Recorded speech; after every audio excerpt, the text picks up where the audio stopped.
여러분 그 크리스마스 하면 어떤 이미지가 떠오르시나요? 아, 이걸 성탄절에 했어야 되는데 나중에 한 두 달 후에 이걸 또 해야 되죠.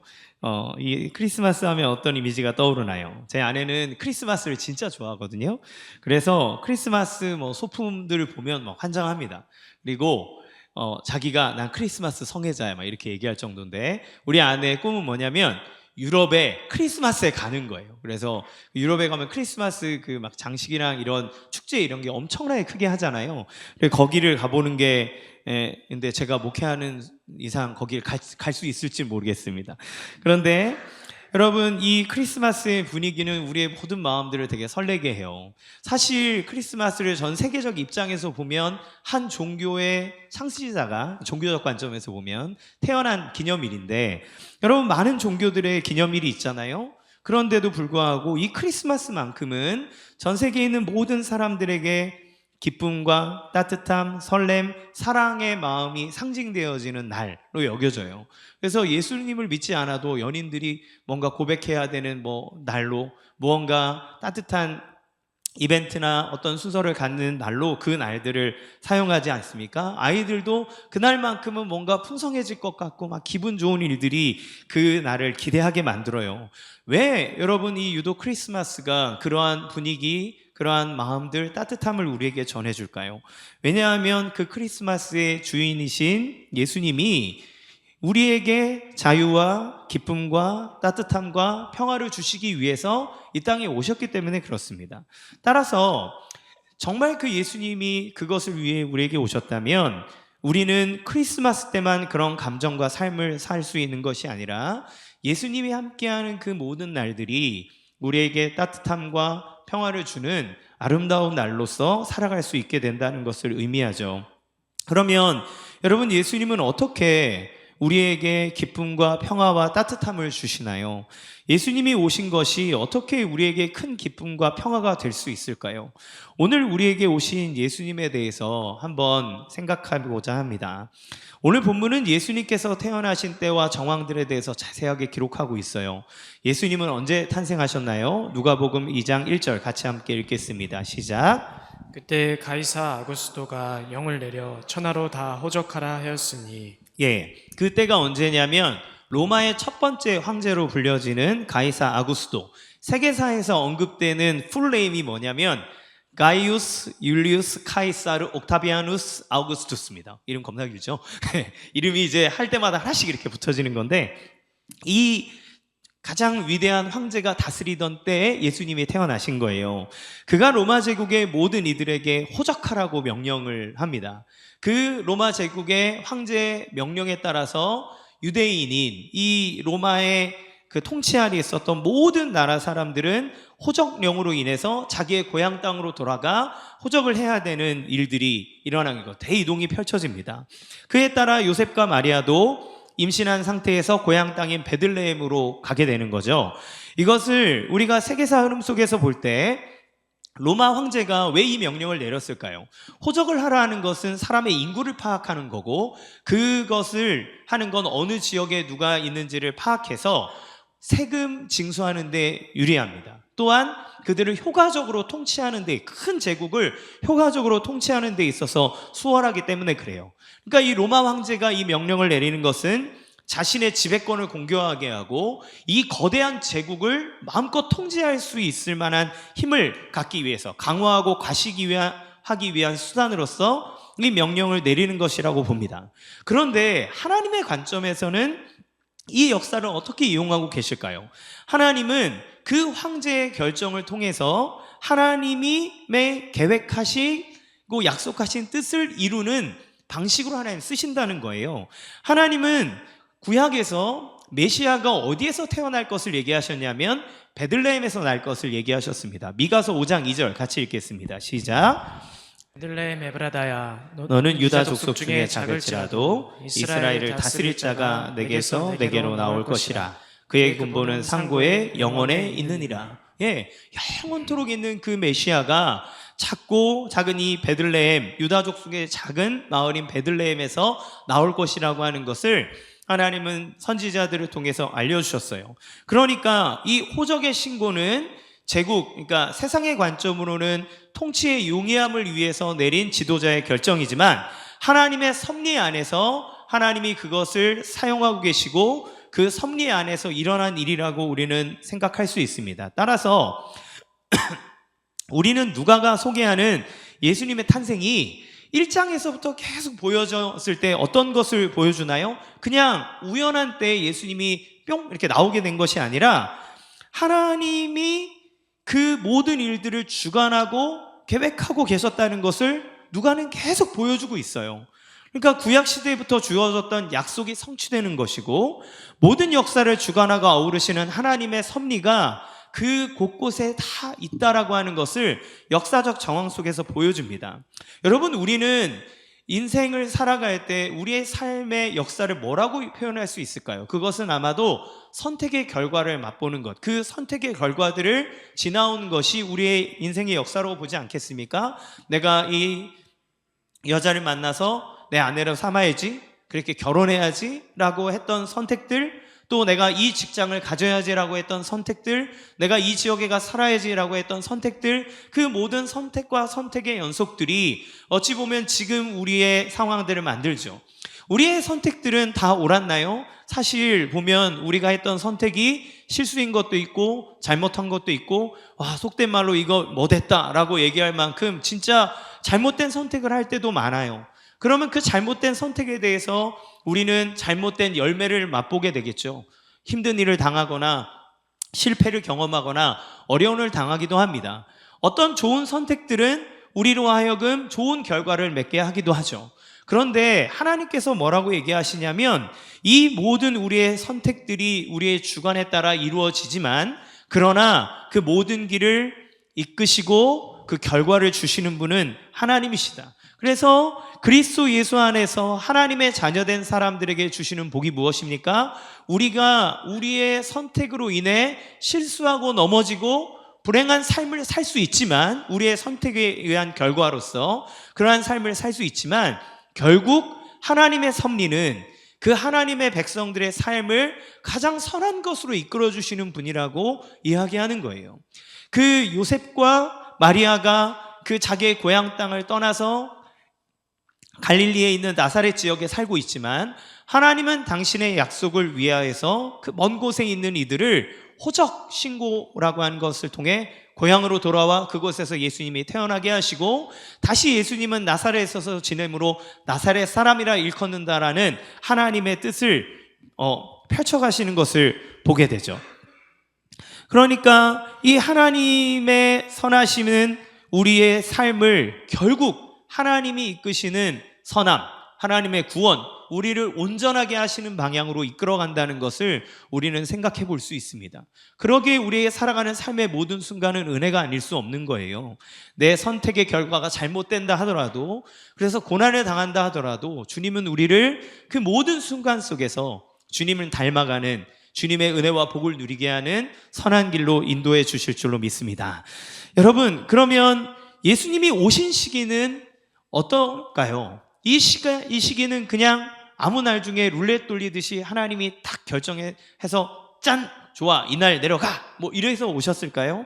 그렇지 않습니다. 특별히 오늘 우리는 이 성경에 언급된 이 호정령을 정책을 펼치고 있는 초대 황제, 로마의 초대 황제인 아우구스투스라는 인물에 대해서 알아볼 필요가 있어요. 다른 복음서와 다르게 누가는 이 로마 황제의 이름을 언급합니다. 그는 어떤 사람일까요? 아우구스투스라는 인물은 어찌 보면 우리가 좋아하고 따르고자 하는 롤모델을 삶을 만한 전형적인 영웅의 서사를 갖고 있는 인물이라고 할 수 있어요. 그의 본래 이름은 옥타비아누스입니다. 옥타비아누스는 원래는 아버지가 평민이었기 때문에 그는 평민의 신분으로 살고 있었어요. 근데 그 아버지가 죽고 나중에 이 자기의 친척 중에, 어머니 친척 중에 하나인 당시 로마의 최고의 집권자였던 카이사르, 영어로 시저라고 부르는 이 장군에 의해서 양아들로 삼게 됩니다. 이 카이사르가 공식적인 아들이 없었기 때문에 이 옥타비아누스가 갖고 있는 총명함을 보고 그를 양아들로 삼고 그의 유언장에다가 그를 제1의 그 상속자로 세워놔요. 그런데 이 카이사르가 자기가 일찍 죽을 줄은 알지 못했죠. 그가 무소불위의 권력을 갖고 있었기 때문에 승승장구하고 있었지만 그를 시기하는 무리에 의해서 암살당하게 됩니다. 그 암살당했을 때 어떻게 됐을까요? 갑자기 양아버지, 권력 강하던 양아버지를 잃어버렸을 때 자기가 제1의 상속자가 됐지만 그 주변에 있는 장군들에 의해서 수많은 그런 견제를 당하게 되는 거죠. 그러니까 홀로 남겨진 그의 인생에 있어서 위기가 있었지만 그는 정말 피비린내 나는 내전들을 다 겪으면서 결국에는 정적들을 다 제압하고 로마의 제1인자가 됩니다. 그가 마지막으로 싸웠던 정적이 누구냐면 아마 이름 한번 들어보셨을 사람인데 클레오파트라의 연인이었던 안토니우스라는 장군이었어요. 이 사람은 카이사르의 아주 충직한 신복으로서 로마에서 가장 인기가 많고 잘생겼고 능력이 있는 장군이었습니다. 그와 마지막으로 싸울 때 결국에 이 옥타비아누스는 악티움이라는 해전에서 그에게 싸워 이기고 안토니우스는 자결함으로써 결국에 이 옥타비아누스가 로마의 최고의 권력자가 돼요. 그런데 그때까지 이제 로마는 공화정, 그러니까 이렇게 황제 체제가 아니었는데 무소불위의 권력과 힘을 갖게 된 옥타비아누스가 제1의 권력자가 됨을 통해서 이 사람 때부터 이제 황제의 시대가 펼쳐집니다. 이 황제라고 하는데 황제라는 이름은 갖기는 너무 그렇고 그러니까 특별한 이름을 부여해요. 그게 뭐였냐면 아우구스투스라는 이름입니다. 그 뜻은 존엄한 자. 그러니까 원로원이 이 옥타비아누스에게 아우구스투스라는 칭호를 바침으로써 당신은 이 제국에서 가장 존엄한 자입니다 라고 하는 칭호를 그에게 주는 거죠. 그때 옥타비아누스는 아우구스투스라는 이름, 성경에서는 아구스도라고 하고 이제 줄여서 하는데 그는 자기가 온 세상에 정의와 평화를 안겨주었다고 선포하고 실제로 그의 통치 시절부터 200년 동안 로마는 큰 전쟁 없는 아주 평화로운 시대. 그래서 그 당시에 로마를 뭐라고 불렀냐면 팍스 로마나라고 불렀어요. 그러니까 평화로운 로마의 시대다라고 얘기할 만큼 로마 시민들에게 있어서는 정말 영웅 같은 존재가 바로 이 아우구스투스라는 존재입니다. 그러니까 그 사람이 너무 숭배되다 보니까 결국 어디까지 가게 되냐면 사람들은 아우구스투스를 이 세상의 구주라고 불렀고 그리고 우리에게 평화를 갖다 주는 신적인 존재로 황제들을 이제 신격화하기 시작해요. 그래서 그 뒤로 로마의 황제들은 신과 같이 불리게 됩니다. 이 신의 위치에 올라서 제국의 유일한 존엄한 자로 서 있는 그때 그 모든 사람들이 원하는 삶이고 이룰 것 없을 정도로 모든 것을 가진 평민에서부터 신이라고 불려지는 그런 존재에 이르기까지 간 인물이 바로 이 사람이에요. 그러니 그런 사람이 로마를 다스리던 때 모든 사람의 롤모델이고 모든 사람이 존경할 만하고 모든 사람들이 부러워할 만한 그 영웅적인 서사를 갖고 있던 가장 존엄한 자가 그 땅을 다스리고 있는 그때에 제국의 저 동쪽 끝에 베들레헴이라고 하는 작은 마을에 말규에서 아기가 태어나는 겁니다. 가장 세상이 부유하고 능력이 있고 힘세 보이는 그때 하나님은 그때에 예수님을 보내시는 거예요. 왜요? 하나님의 나라가 그 세상 가운데 임할 때 하나님이 그 세상의 모든 원리들을 어떻게 뒤집어 하나님이 주시는 진짜 평화와 기쁨이 임하는지를 맛보게 하시기 위해 주님은 그렇게 하시는 겁니다. 여러분 이 아기를 뭐라고 얘기합니까? 누가복음 2장 11절 같이 읽겠습니다. 시작. 다윗의 동네에 너희를 위하여 구주가 나셨으니 곧 그리스도 주시니라. 예, 그 아기는 구주요 주라고 불리는 이가 태어나는 것. 이게 하나님의 섭리입니다. 하나님은 가장 강력하고 그러니까 여러분 로마라고 하는 나라는 그냥 제국이 아니에요. 로마는 제국과 강한 나라의 상징입니다. 그래서 수많은 나라들이 로마 제국의 상징이 되는 동물이 뭐냐면 독수리예요. 그런데 유럽에서부터 항상 그 로마 제국의 정통을 따랐다라고 하는 것이 그 나라의 정통성을 가져다 줬습니다. 그래서 수많은 서양에 있는 수많은 나라들 나가서 미국에 이르기까지 그들이 좀만 괜찮은 나라임을 표방할 때는 다 독수리 문양을 써요.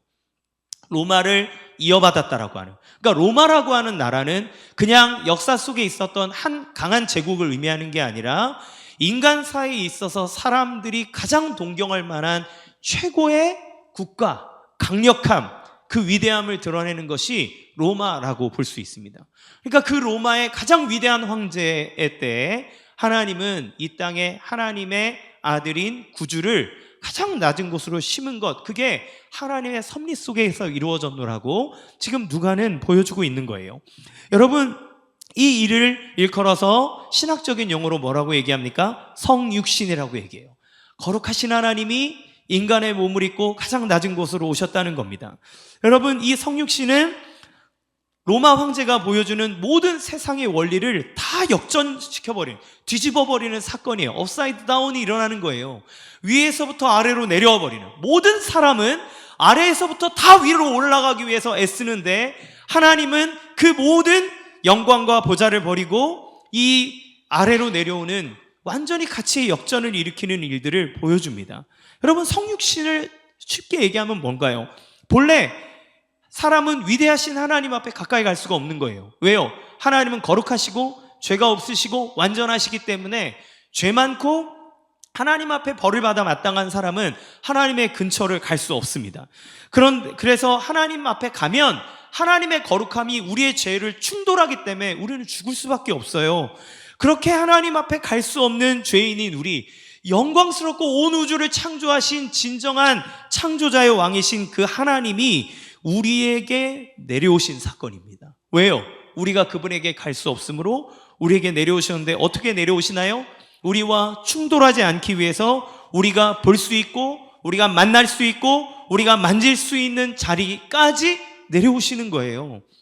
여러분, 복음서를 보면 예수님이 가는 곳마다 사람들이 몰려듭니다.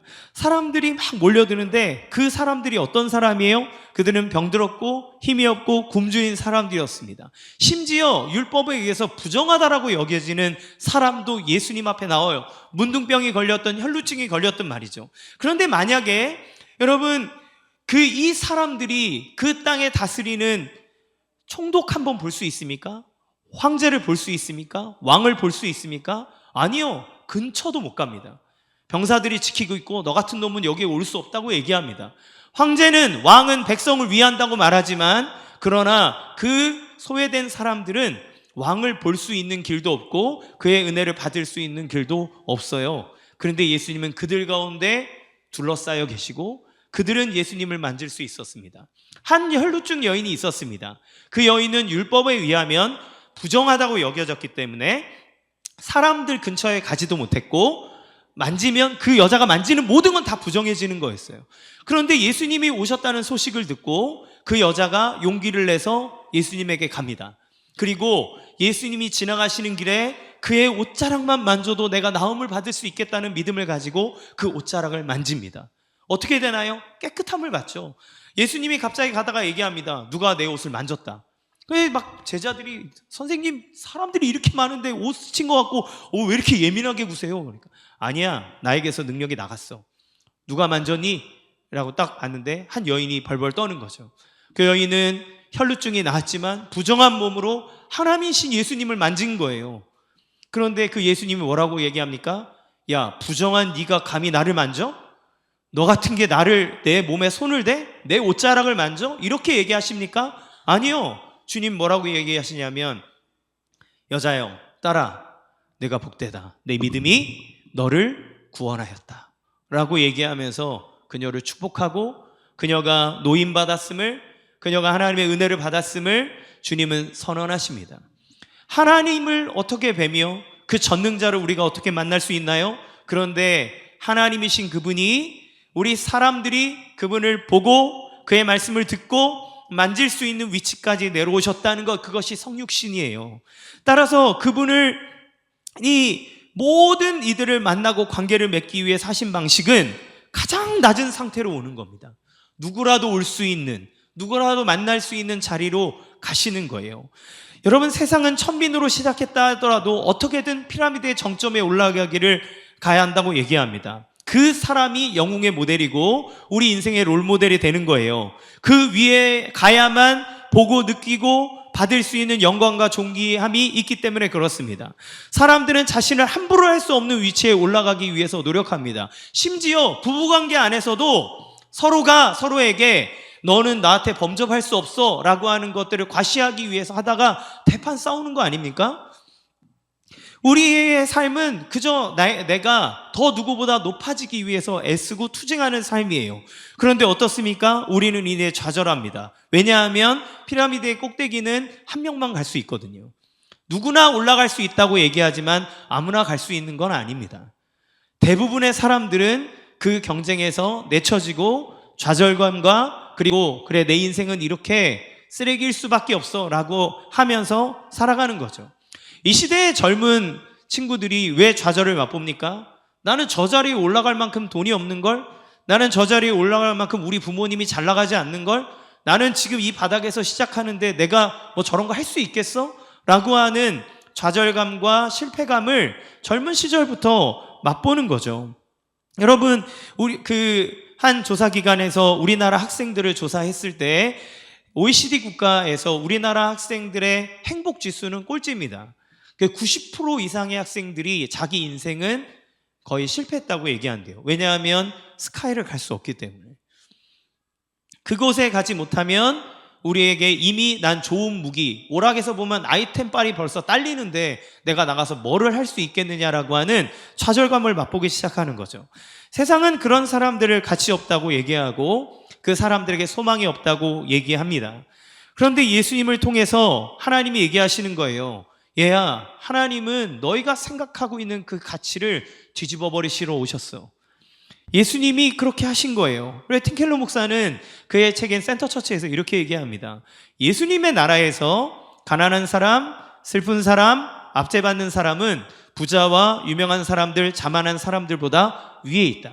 그러니까 성경에 얘기한 대로 먼저 된 자가 나중되고 나중된 자가 먼저 되는 역사가 일어나는 거예요. 왜 이런 일이 일어날 수 있습니까? 그거는 예수님의 구원의 방식이 그렇기 때문에 그래요.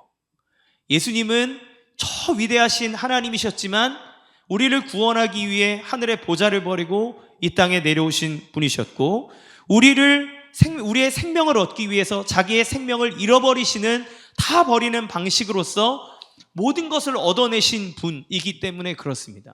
세상은 얻기 위해서 움켜져야 하고 누군가를 짓밟아야 하고 누구를 속여야 한다고 얘기하지만 성경은 다 얻고 싶으냐? 평화를 누리기 원하느냐? 너가 하나님에게 받아들여짐을 원하느냐? 그러면 그리스도 예수를 믿고 그를 닮으라고 얘기합니다. 예수님이 세상에 오신 것이 왜 기쁨이 되나요? 그리고 누가 그 기쁨과 소망과 평화를 맛보고 누릴 수 있을까요?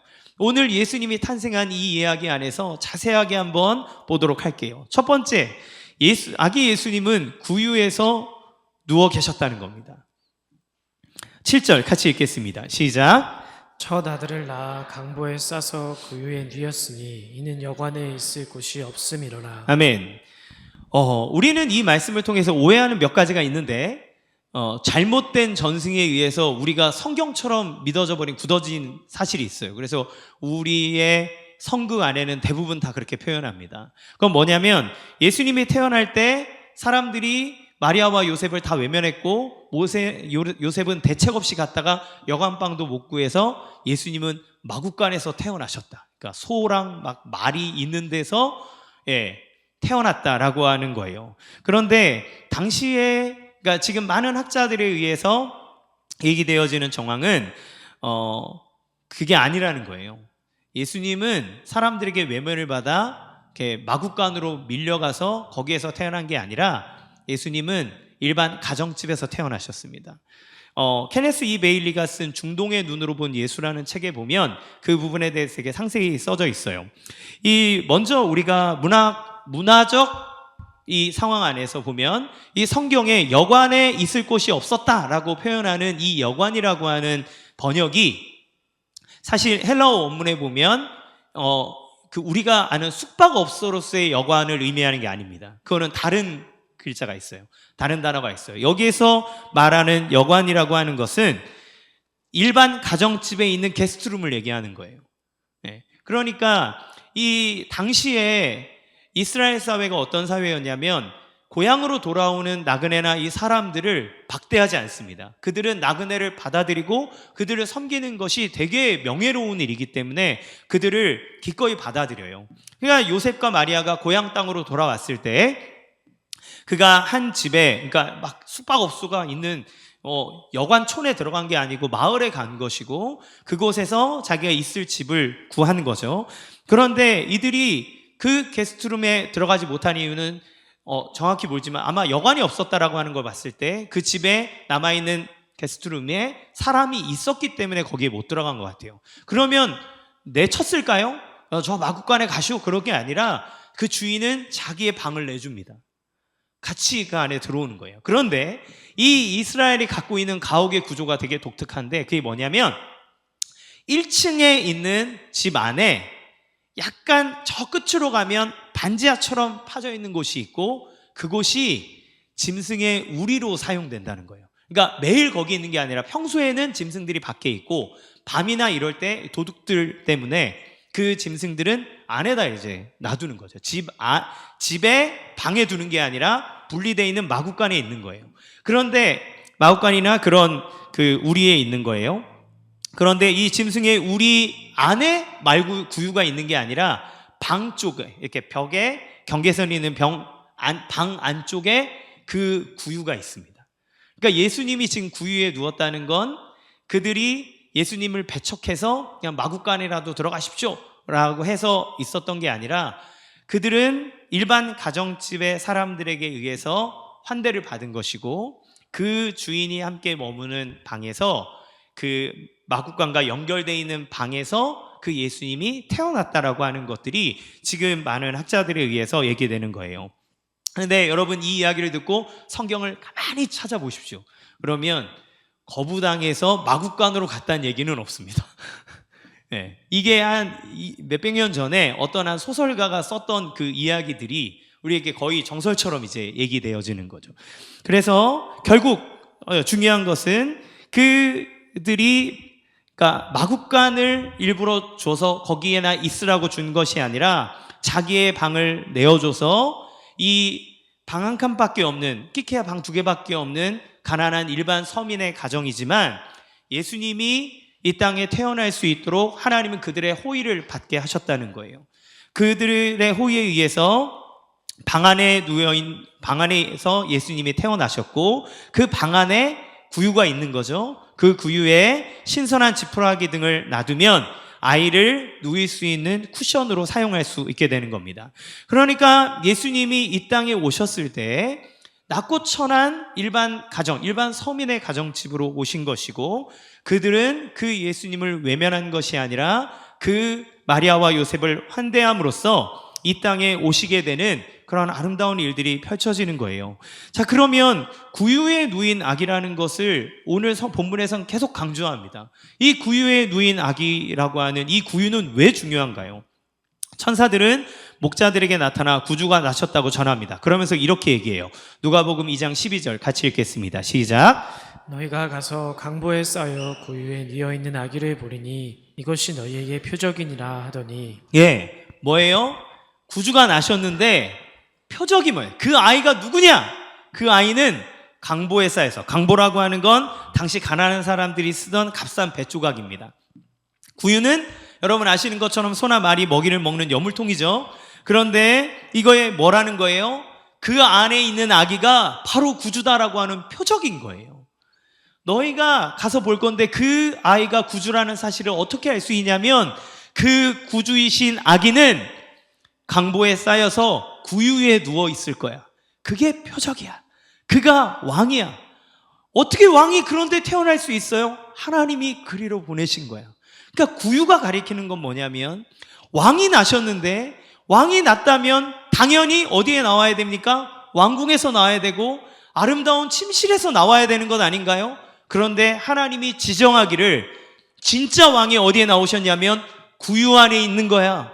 그 구유에 있는 아이가 진짜 왕이야라고 가르쳐주는 이정표예요. 그 구유는 그가 정말 낮은 곳으로 임했다는 표시고 그 안에 있는 이가 진짜 하나님의 아들이요 하나님이요 이 땅의 왕이라고 얘기해 주는 겁니다. 그러니까 이 표시는 가장 좋은 소식을 나타내는 거예요. 가장 위대한 보좌에 앉아 계시던 분이 가장 낮은 자리로 와서 우리가 만날 수 있는 자리에 계신다. 가장 부유하신 분이 가장 가난한 자리에 오셔서 우리의 가난함을 알아주신다. 왕이셨지만 섬김의 자리로 오셨고 섬김을 받아야 되는 자리지만 종으로서 이 땅에 와 우리에게 오셨다라고 얘기하는 이 기쁜 소식이 사람들에게 전해지는 겁니다.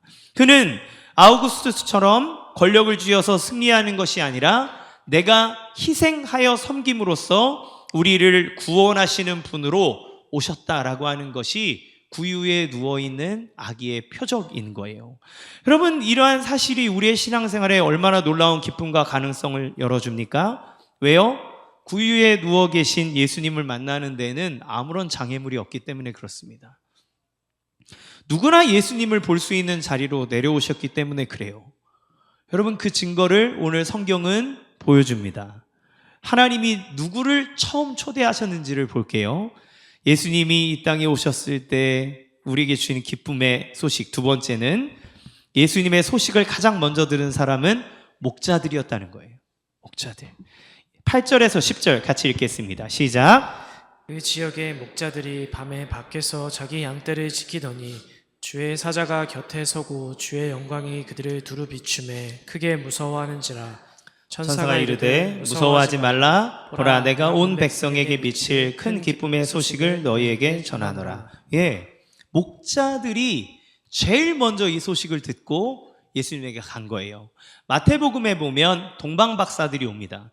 동방박사들이 예수님에게 온 것은 2년 정도 이후의 시간이에요. 시간 순서로 봤을 때, 시간상으로 봤을 때. 그러니까 동방박사들이 말구유에 계신 예수님께 황금과 유향과 몰약을 드렸다는 것은 고증 실패입니다. 그죠? 예. 예수님 집에 계셨어요.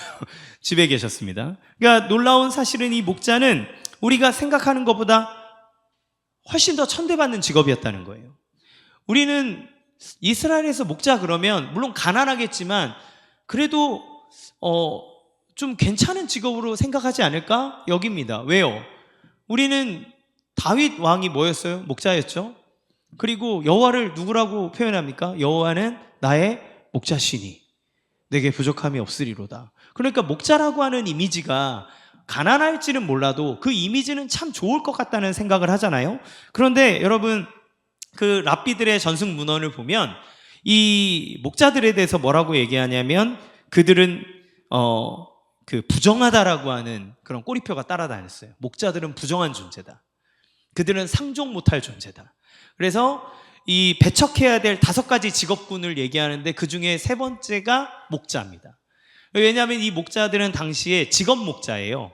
자기의 양떼를 이끄는 목자가 아니라 예수님도 삭군 이거 얘기하잖아요. 그것처럼 직업 목자, 그러니까 주인이 있고 주인의 양을 자기가 가서 이렇게 치는 직업 목자입니다. 그러니까 이 사람들은 자기 양이 아니니까 대충 할 수 있겠죠. 그리고 이 목자들이 가는 곳마다 주인 어떤 다른 사람들의 밭을 막 훼손하는 경우도 있었다 그래요. 그러니까 이 사람들을 상종 못하고 거칠고 별로 맞닥뜨리고 싶어 하지 않는 부류가 목자들입니다. 그런데 예수님 시대의 목자는 비천하고 가난하고 천하고 배우지 못하는 배척받는 부류의 사람이라는 거죠. 그런데 오늘 본문은 예수님이 구주로 태어나신 것을 가장 먼저 알게 된 사람이 누구라는 거예요? 목자라는 거예요. 누가 알려줬습니까? 걔네들이 가다가 웬 애기 울음소리가 심상치 않은데? 이렇게 들어가서 봤더니 예수님인 게 아니잖아요. 천사가 와서 알려준 거예요. 그러면 천사는 누가 보냅니까? 하나님이 목자들에게 천사를 보낸 거예요. 쟤들한테 알려줘라. 쟤들에게 먼저 알려줘라. 그래서 천사가 목자들에게 가서 예수님의 탄생 소식을 알려줍니다. 그리고 천사들은 목자들에게 아기 예수를 찾아가라고 요구합니다. 여러분, 이게 얼마나 놀라운 일인가요? 당시 사회적 인식으로 목자들이 우르르 몰려가서 메시아를 만나러 왔습니다. 그러면 목자들이 어서 오십시오라고 반겨줄 것 같습니까? 그렇게 배척하고 천하게 여기던 사람들이 우리 집에 막 몰려오면 여러분 막 기뻐할 것 같습니까? 만약 제가 아기 예수님을 알고 있다면 좀 괜찮은 사람이 오지.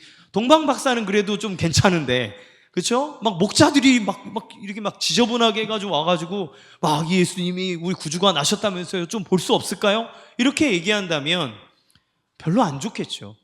근데 하나님은 가장 배척받는 사람에게 이 소식을 알려주고 그들이 가장 먼저 예수님 앞에 가도록 그들을 초청한다는 거예요. 환영받지 못하는 사람. 그런데 천사가 알려주는 겁니다. 구유에 누워있는 그가 구세주라고, 구주라고, 어서 가보라고. 세상 사람들이 생각하는 것을 완전히 뒤집어버리는 소식인 거죠. 이렇게 귀한 분이 이 누추한 곳으로 오실 줄이야. 이 귀한 분을 나 같은 존재가 먼저 맞이하고 그 사실을 내가 알 줄이야. 세상에 누가 그것을 알 수 있겠습니까? 여러분, 세상에서 지위가 높고 낮고의 차이에서 가장 심하게 나타나는 차이가 뭔지 아십니까? 정보의 불균형이에요. 권력이 많고 능력이 많고 돈이 많은 사람들은 정보를 많이 갖고 있습니다. 예, 돈이 없고 무식하고 그리고 사회적인 지위가 없는 사람은 정보가 없어요. 그래서 올라가질 못합니다. 그런데 하나님이 이 놀라운 정보를 그 사람들에게가 아니라 가장 하층민에게 먼저 알려줘서 그들로 하여금 예수님을 보게 하는 거예요. 여러분, 만약에 예수님이 총독 관저에서 태어나셨다면, 예수님이 황제의 방에서 태어나셨다면 이 목자들이 그 예수님을 볼 수 있었겠습니까? 아니에요. 예수님이 태어났다는 소식은 들을지언정 그 예수님을 볼 수 없습니다. 하나님이 이 예수님의 탄생의 이야기를 통해서 무엇을 보여주고 계신가요? 하나님이 이 땅에 오셨는데 그 하나님이신 예수님은 세상에 천하고 비천하고 자격이 없는 사람이라 할지라도 누구라도 그 앞에 나올 수 있다고 얘기하는 거예요. 막혀있는 모든 길을 열어 하나님의 구원과 하나님의 은혜와 하나님의 사랑을 누구든 맛보게 한다고 하나님이 길을 열어주셨음을 보여주는 겁니다. 그 목자들도 갈 수 있는 거예요. 그들은 그 표적을 보고 예수님에게 갑니다. 우리는 정말 비천하지만 우리도 그분에게 가볼 수 있다라고 하는 용기를 얻고 지체 없이 베들레헴으로 갑니다. 그들에게 어떤 일들이 일어나나요? 20절 같이 읽겠습니다. 시작. 자기들에게 이르던 바와 같이 듣고 본 그 모든 것으로 인하여 하나님께 영광을 돌리고 찬송하며 돌아가니라. 예, 그가 들은 것, 본 것으로 인해서 그들은 하나님 앞에 영광을 올려드리고 하나님께 찬양하며 돌아갑니다. 여러분, 예수님의 탄생 이야기는 세상의 가치와 세상의 어떤 순서를 다 뒷바꾸시는 하나님 나라의 은혜와 역사를 보여주고 있어요. 예수님의 나라에서는 연약한 자들에게 기회가 열립니다. 하나님이 필요하다고 말하는 이에게 고침을 받는 역사가 나타나는 거죠. 어느 율법학자도 왕도 귀족도 듣지 못했던 소식이 비천한 목자들에게 들려져요. 하나님은 왜 그들에게 들려주셨을까요? 세상에 가진 자들, 세상의 방식을 추구하는 사람들은 그 하나님을 싫어하기 때문에 그렇습니다. 어느 누구라도 주님 앞에 갈 수 있지만 그러나 그 예수님에게 와서 기쁨을 누리는 사람은 따로 있다는 것을 보여주시는 거예요. 그러면 누가 예수님의 오심을 통해 기쁨과 은혜와 평화를 누릴 수 있습니까? 세 번째, 예수님께 나오는 자가 하나님께서 기뻐하시는 자라는 것을 성경은 보여줍니다. 14절 같이 읽겠습니다. 시작. 지극히 높은 곳에서는 하나님께 영광이요 땅에서는 하나님이 기뻐하시는 사람들 중에 평화로다 하니라. 아멘. 예수님이 오셨을 때 하나님께서 하늘에는 영광이고 땅에서는 하나님이 기뻐하시는 사람들 중에 평화가 있다고 천사들이 막 찬양하는 거예요. 무슨 말이에요? 하나님이 평화를 누리는 사람이 있는데 누가 평화를 누려요? 하나님이 기뻐하시는 자가 평화를 누린다는 거예요. 하나님이 기뻐하시는 자가 있다는 말입니다. 그들은 누구예요? 목자들을 통해 우리는 살펴볼 수 있습니다. 15절 같이 읽겠습니다. 시작. 전사들이 떠나 하늘로 올라가니 목자가 서로 말하되 이제 베들레헴으로 가서 주께서 우리에게 알리신 바 이 이루어진 일을 보자 하고. 예, 하나님이 주신 말씀의 소식을 들었을 때 그 소식에 대해서 반응하고 예수님에게 간 사람, 예수님 앞으로 나아간 사람이 하나님의 기쁨이 되는 사람입니다. 그들에게 있어서 왕의 모습이 중요한 게 아니었어요. 구유에 누웠는지 용상에 앉았는지가 아니라 하나님이 말씀하시는 겁니다. 왕이 왔는데 그가 구유에 누웠어. 가봐. 만약에 일반 사람이라면 왕인데 어떻게 구유에 누워? 내가 그 왕을 뭐하러 보러 가? 하지 않겠습니까? 그러나 하나님의 말씀에 거기에 소망이 있고 거기에 기쁨이 있다 하니 하나님의 말씀을 믿음으로 그 예수님을 만나러 간 그 사람들은 하나님의 기뻐하시는 자고 그 사람들은 하나님의 평화를 누린다라고 성경은 얘기하는 거예요. 여러분, 우리는 우리가 원하는 모습의 구주를 찾습니다. 구주가 나왔는데 구유에 태어났다고? 그럼 그런 왕은 나에게 뭘 해줄 수 있지? 그 왕은 돈이 좀 있나? 그 왕은 나를 한 자리에 앉혀줄 수 있는 좀 능력이 있나? 그 왕은 내가 저 높아지는 데까지 나를 도와줄 수 있나? 구유에 있어서 거기로 오라 그러면 난 좀 곤란한데, 그건 내 왕이 될 수가 없는데 라고 우리는 생각하지 않는지요? 인간은 자기가 찾는 신의 모습이 있어요. 종교를 갖고 있든 없든 사람들이 자기가 가지고 있는 어떤 그 초월적인 모습이 있습니다. 그래서 그게 사람들의 신관에 투영이 돼요. 그리스 신화에는 수많은 신들이 존재하잖아요. 그러니까 바다에 포세이돈이 왜 있습니까? 바다에 제일 센 놈. 네.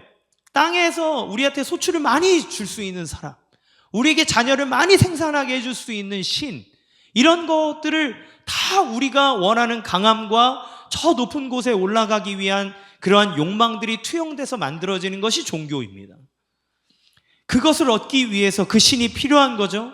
그 신이 그 힘을 갖고 있다면, 그 돈을 갖고 있다면, 그 부유함을 갖고 있다면 당신의 그것을 나에게 좀 나눠주지 않겠습니까? 당신에게 좀 빌붙어서 나도 그 힘을 좀 누려볼 수 없겠습니까? 이게 기도 아닙니까? 그게 소원을 비는 것 아닙니까? 그렇죠? 그래서 그런데 여러분, 만약에 우리가 그 왕을 찾는다면, 그 신을 찾는다면 우리의 인생은 너무 불안할 거예요. 왜요? 그의 눈에 들도록 말해야 하고, 그의 눈에 들도록 무언가를 바쳐야 하고, 그의 눈에 들도록 내 능력을 인정받아야 하고, 그의 눈에 들도록 내 가치를 끌어올려야 그의 눈에 조금이라도 들지 않겠습니까? 왜 사람들이 죽어라고 막 사람들 죽이고 독살해가고 곤모술수를 써서 황제 옆으로 가려고 합니까? 황제 옆에 가서 얼쩡거리고 있어야 나 여기 있어요, 나 이런 거 할 수 있어요, 나 저런 거 할 수 있어요. 왜요? 황제를 숭배하기 위해서요? 아니요, 그를 통해서 내가 권력을 누리기 위해서, 나도 그 비슷한 거를 해보고 싶어서 결국 가는 거 아닙니까? 그렇죠? 그러니까 우리는 사실 하나님을 모시고 우리의 구원자이신 예수님을 믿는다고 말하지만 사실 구유에 누워있는 구세주를 보지 않는 거예요. 우리의 눈은 어디를 보고 있습니까? 가이사 아우구스투스의 영광스러운 자리를 쳐다보면서 예수님, 예수님. 그러니 그 사람의 마음속에 하나님 나라의 기쁨과 평화가 임할 자리가 어디에 있겠습니까? 여러분, 하나님은 우리에게 평화와 기쁨과 자유를 주시기 위해서 예수님을 보내셨어요. 그러면 어디를 봐야 그걸 얻을 수 있습니까? 구유에 누인 아기를 보러 가야 그 자리에서 하나님이 예비하신 은혜와 복을 누리는 겁니다. 근데 눈은 가이사를 보고 있으면서 어떻게 예수님을 찾을 수 있을까요? 가이사를 보면 예수님을 볼 수가 없어요. 여러분의 인생에 하나님 나라의 원리들을 추구하지 않으면 우리는 하나님을 볼 수 없는 겁니다. 그러면 신앙생활을 열심히 해도 우리의 삶 속에 공허함이, 우리의 삶 속에 무언가 괴리감이, 우리의 삶 속에 뭔가 이루어지지 않는 것 같은 그런 가슴 아픔이, 하나님의 사랑의 섭리를 이해할 수 없는 무지함이 우리의 삶에 나타날 수밖에 없는 거예요. 여러분, 이 모든 것을 위해서 예수님이 오신 겁니다.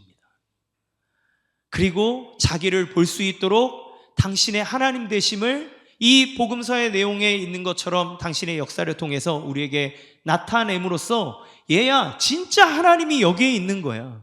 너희가 추구하는 것은 허상이야. 하나님의 나라는 이렇게 임할 거야. 너희는 이렇게 살아야 된다라고 이렇게 살도록 하기 위해 내가 너희에게 왔노라고 예수님이 얘기하시는 거죠. 예수님의 탄생은 이러한 하나님 나라가 이 세상 나라 가운데 침투해서 어떻게 우리가 하나님의 은혜와 기쁨을 누리는지를 보여줍니다. 그거는 하나님의 말씀을 듣고 구유에 누워있는 아기를 찾아갈 때, 그가 구세주라고 하는 확실한 믿음을 갖고 그에게 나아갈 때 그는 하나님이 기뻐하시는 자가 되고, 그를 통해 하나님은 영광을 받으시고 하나님은 그에게 하나님의 평화로움을 주십니다. 할렐루야. 그러면 그 예수님을 믿는 사람들은 어떻게 살 수 있는가요? 예수님이 그 모든 권력과 보좌를 버리고 낮은 곳으로 임하셔서 하나님의 모든 것을 얻고 이를 이루셨다면 하나님의 백성들은 그 삶의 원리로 살아가는 겁니다. 세상은 밟고 찢고 겉모술수를 통해 올라가라 하지만 하나님의 사랑으로 사는 거예요. 우리는 우리의 인생의 목표는 권력과 명성과 부와 지위에 있는 것이 아닙니다. 여러분, 이 말을 오해하지 마십시오. 여러분이 어떤 직장에 있을 때 직책이 올라가는 것을 거부하라는 얘기가 아닙니다. 여러분, 할 수 있는 만큼 최선을 다해서 열매를 맺으십시오. 회사의 임원도 되십시오. 좋은 계급을 가지십시오. 좋습니다. 근데 그걸 왜 하냐는 겁니다. 우리는 섬기기 위해 그 자리에 있는 겁니다. 예수 그리스도가 우리 가운데 있다면 남편으로서 가장으로 집안의 결정권을 가지고 계십니까? 그러면 우리의 권리는 하나님이 주시는 그 하나님 나라의 원리 안에서 낮은 자리로 들어가 아내를, 우리의 자녀를 섬김으로써 하나님의 역사가 우리 가운데 일어나고 하나님의 평화가 주어지는 겁니다. 여러분이 직장의 상사로 어떤 팀의 팀장으로 계십니까? 여러분, 그 사람들을 짓밟고 나의 공로를 막 드러내기 위해서 우리는 일하는 것이 아니라 내가 일하는 것이 사회에 있는 사람들에게 유익이 되게 하고 그리고 나와 함께하는 사람들에게 복이 되게 하는 섬김의 자리로 내려가는 거예요. 그런데 여러분, 교회라도 세상의 원리를 따라가면 목사는 황제처럼 되고 장로는 권력자가 됩니다. 하나님 나라는 목사가 될수록, 지도자가 될수록 섬기라고 하시는 것이고, 하나님의 나라의 백성은 하나님의 은혜 구유에 앉아있는 구주를 보았기 때문에 우리는 더할 나위 없이 낮아지는 마음으로 내려가는 것이 하나님 나라의 백성의 모습이에요. 왜 부부가 싸웁니까? 서로 주도권 가지려고 싸우는 거 아닙니까? 그런데 주님은 섬기라고 하시는 거예요. 부모와 자녀 간에 왜 다툼이 있습니까? 부모가 그 아이의 교육하는 권위를 잃어버리라는 얘기는 아닙니다. 그러나 아이의 인생을 통제하고 싶어하는 우리의 교만한 마음들이 있기 때문 아닙니까? 우리의 삶 속에서 부모님에게 왜 순종하지 못합니까? 그 하나님께서 우리에게 세운 존경받을 만한 분이라는 것을 우리가 생각하지 못하기에 우리는 우리의 부모를 판단하고 있지는 않은지요. 하나님 나라의 백성은 하나님 나라가 임한 그 나라의 예수님이 우리의 마음에 있는 하나님의 백성은 세상의 가치를 뒤집어 버리는 하나님의 역사가 임하는 줄로 믿습니다. 할렐루야. 이 예화를 드리고 마치겠습니다. 여러분, 그 일이 일어나기 위해서 하나님은 크리스마스라고 하는 특별한 날을 우리에게 주셨어요. 예수님이 오신 날. 그러면 그 예수님이 오심을 통해 누가 하나님이 약속하신 구원의 기쁨과 평화를 누릴 수 있습니까? 예수님에게 나간 사람, 그 예수님이 내 인생의 방으로 들어온 사람, 그 구유에 누워있는 초라한 왕을 나의 구주로 삼고 그분을 섬기며 그들을 닮아가는 사람, 그 사람이죠. 제가 청년 때 그 크리스마스 성극을, 같은 성극을 3번 했습니다. 빈방 있습니까? 라는 제목의 성극인데요. 그 성극의 내용은 이렇습니다. 덕구라는 아이가 있는데, 덕구라는 아이는 약간 좀 이렇게 좀 모자라요. 그래서 말도 더듬습니다. 저는 이름은 덕구입니다. 이렇게 얘기하는 친구예요. 그런데 크리스마스 날 이제 아기 예수님이 태어나는 성극을 하는데, 이 아이는 친구들한테 놀림받고 따돌림 당하는 아이니까 이렇게 배역을 못 받았는데, 주일학교 선생님이 덕구를 여관집 주인을 시킵니다. 그래서 저도 할 수 있어요? 이렇게 하니까 그럼 너도 할 수 있지 하면서 이 여관집 주인이라는 배역을 줘요. 그런데 이 아이가 성극 연습할 때부터 이 막 대사도 못 외우고 막 더듬거리고 그러니까 애들 막 짜증을 냅니다. 근데 우여곡절 끝에 이제 막 이 덕구가 자꾸 예수님이 오면, 아기 예수님 이렇게 뵌 마리아가 오면 여긴 빈방 없습니다. 절로 가세요. 몇 번이나 얘기합니까? 빈방 없습니다. 절로 가세요. 이거를 해야 되는 거예요. 근데 얘가 자꾸 할 때마다 예수님을 측은하게 보고 막 불쌍하게 보는 거죠. 그런데 이제 성극을 하는 당일이 됐습니다. 그 아기 예수님을 이렇게 베고 있는 산모인 마리아가 오고 요셉이 와서 저 똑똑똑 계십니까? 누구시오? 저 빈방 있습니까? 빈방 없습니다. 여기는 꽉 찼어요. 손님들이 많습니다. 다른 데로 가보세요. 저희 아내가 만삭이라 그렇습니다. 어디 우리 아내가 이렇게 할 만한 방 좀 구할 수 있을까요? 몇 번이나 내가 말해야 합니까? 빈방 없습니다. 다른 데로 가보세요. 이렇게 딱 한 거예요. 그러니까 선생님이 딱 잘했어. 덕구야. 잘했어. 이렇게 딱 하는데 그렇군요. 그러면 죄송합니다. 딴 데 가보겠습니다. 라고 하는데 갑자기 덕구가 근데 그런 거예요. 선생님이 아니야. 그러니까 아닌 거죠, 선생님. 빨리. 그러니까 요셉 맡았던 아이가 아이고 알겠습니다. 저희가 빨리 다른 데로 가겠습니다. 라고 딱 하는데 덕구가 갑자기 울면서 안 돼요. 가지 마세요. 우리 집에 내 방에 빈 방이 있단 말이에요. 우리 집에 빈 방이 있어요. 우리 집에 오세요. 그러면서 막 엉엉 울기 시작한 거예요. 그러면서 영국은 다 망가지고 애들은 막 짜증을 내고 돌아가는 이야기의 스토리입니다. 그 얘기에 덕구가 하나님 앞에 기도하면서 하나님, 내가 영국을 다 망쳤어요. 내가 아이들의 추억을 다 망쳤어요. 하나님, 난 바본가 봐요. 막 그러다가 그런데 어떻게 예수님을 마구간에 나게 해요? 우리 집엔 빈방이 있는데, 나한텐 빈방이 있는데 예수님 우리 방에 오셔서, 내 방에 오셔서 태어나시면 되는데, 내가 내 방 치워줄 수 있는데. 그렇게 얘기를 한 거예요. 그러면서 울면서 기도하는 건, 여러분, 우리가 삶을 살아가면서 크리스마스의 기쁨과 즐거움이 영원하기를, 늘 함께하기를 우리는 원합니다. 그런데 왜 우리가 주님이 약속하신 그 평화와 기쁨과 영광스러움을 누리지 못하나요? 어느덧 우리도 가이사 아우구스토를 쳐다보느라 구유에 누워계신 참 왕을 내 마음에 있는 빈 방에 들여두지 못하고 그를 내버려 두기 때문은 아닌지요. 예수님을 믿는 신앙을 갖고 우리가 교회에 나와 있지만 사실상 우리의 눈은 세상의 저 피라미드 정점에 있는 사람을 쳐다보면서 나도 저렇게 되고 싶다라고 꿈꾸고 있기 때문에 정작 구유에 누워있는 예수님의 마음은, 나를 위해 낮아지신 그 예수님의 마음은 보지 못하고 그 예수님이 나의 주인이 돼 있지 않기 때문에 어쩌면 우리는 하나님이 주시는 평화를 맛보지 못하고 있는지도 모르겠습니다. 여러분, 예수님이 오셨기 때문에 12월 25일이 크리스마스만은 아니라 우리에게 매일이 예수님이 오신 크리스마스인 줄로 믿습니다. 예수님이 우리의 인생에, 나의 빈방에 오셔서 주님이 되어주신다면 그분은 말구유에 누워있다 할지라도 우리에게 하나님의 영광을 보여주고 하나님의 평화를 가져다주는 우리의 참 왕이심을 믿습니다. 날마다 그 주님을 모시고 주님과 함께 살아감으로써 복음의 열매를 맺는 우리의 삶이 되기를 주님의 이름으로 간절히 축원합니다. 이 시간 함께 찬양하겠습니다.